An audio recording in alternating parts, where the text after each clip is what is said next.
Hello, I'm Irene Sarem. It's very important to have a clear understanding of how to insert the hook at the top of stitch below. It has a great influence on texture and sculptured effects of crochet fabric.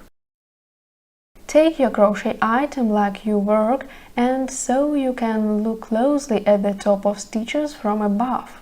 The first step of each stitch making is to identify the necessary part of the stitch of previous round where you should insert the hook.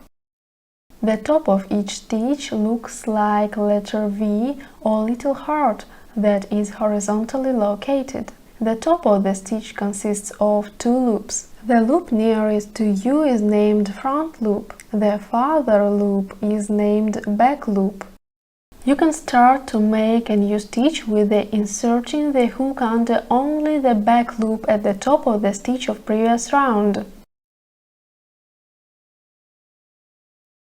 In this case, unworked front loop creates a ridge on the side of the work facing you. You can start to make a new stitch with inserting the hook under only the front loop at the top of the stitch of previous round. In this case, unworked back loop creates a ridge on the other side of the work. You can start to make a new stitch with inserting the hook under both loops at the top of the stitch of previous round. It is the most popular way crochet patterns require. In this case, you will get smooth texture of crochet fabric. Anyway, each pattern tells how to work a stitch, but be attentive.